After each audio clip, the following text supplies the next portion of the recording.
ಸ್ವಲ್ಪ ತೋರಿಸ್ತೀವಿ ನಾವು ಈ ಥರ ಎಲ್ಲರ ಅನುಭವ ಕೇಳ್ತಾರೆ, ಯಾರ್ಯಾರು ಬಂದಿರ್ತಾರೆ ಹೆಂಗೆ ಅಂತ. ಅವಾಗ ನಾವು ಅಲ್ಲಿ ಎಲ್ಲ ಕುತ್ಕೊಂಡಿರ್ತಾರೆ ಎಲ್ಲ ಕ್ಲಾಸಲ್ಲಿ ಎಲ್ಲ ನಿಮ್ದೆಲ್ಲ ಅಲ್ಲಿ ವೀಡಿಯೋ ಅಲ್ಲಿ ಹಾಕ್ತೀವಿ. ಅಲ್ಲಿ 106 ಜನ ನೋಡ್ತಾರೆ ಅಂತ, ಆಯಿತಾ? ನಿಮ್ಗೆ ಅನುಭವ ಹೇಳಿದರೆ ಆಯ್ತಾ?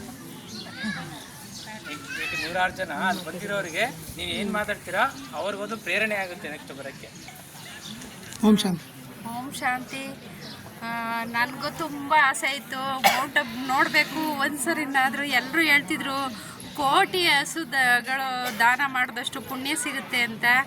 ನನಗೆ ಒಂದ್ಸರಿನಾರು ನೋಡಲೇಬೇಕು ಅಂತಿದ್ದೆ. ನಮ್ಮ ಅಕ್ಕರು ಹೇಳ್ತಿದ್ರು, ನೀನು ಎಂಥ ಪುಣ್ಯ ಮಾಡಿದ್ಯಾ, ಈಗಲೇ ನೀನು ಅಂದ್ಕೊಂಡಂಗೆ ಆಗ್ಬಿಡ್ತಲ್ಲ, ಹೋಗ್ತಿದ್ಯಾ, ಹೋಗ್ಬಾ, ನಿನಗೆ ಒಳ್ಳೇದಾಗಲಿ ಹೆಂಗಂತ ಅಂದರು.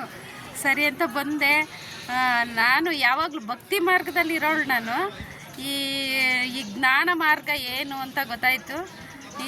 ನನಗೆ ಮೌಂಟ್ ಅಬಲ್ಲಿ ಏನು ಗೊತ್ತಾಯಿತು ಅಂದರೆ ಎಲ್ಲೂ ಪರಮಧಾಮದಲ್ಲಿಲ್ಲ ಸುಖ.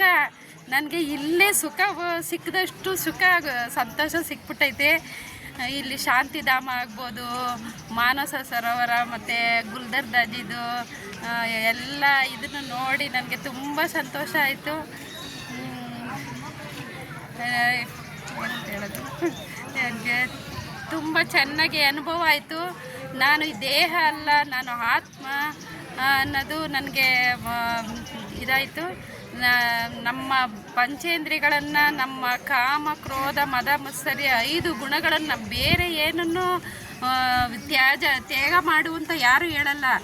ನಮ್ಮಲ್ಲಿರೋ ಗುಣಗಳನ್ನು ಕಡಿಮೆ ಮಾಡ್ಕೊಳ್ಳಿ. ನಮ್ಮಲ್ಲಿರೋದು ಶಾಂತತೆ, ಇದರಿಂದ ಇರಬೇಕು. ಶಾಂತ ಸ್ವರೂಪ, ಆನಂದ ಸ್ವರೂಪ, ಜ್ಞಾನ ಸ್ವರೂಪ, ಜ್ಯೋತಿ ಸ್ವರೂಪದಲ್ಲಿದ್ದಾರೆ ನನ್ನ ತಂದೆ.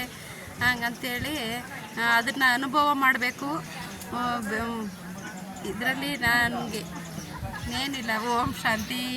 ಓಂ ಶಾಂತಿ. ಓಂ ಶಾಂತಿ.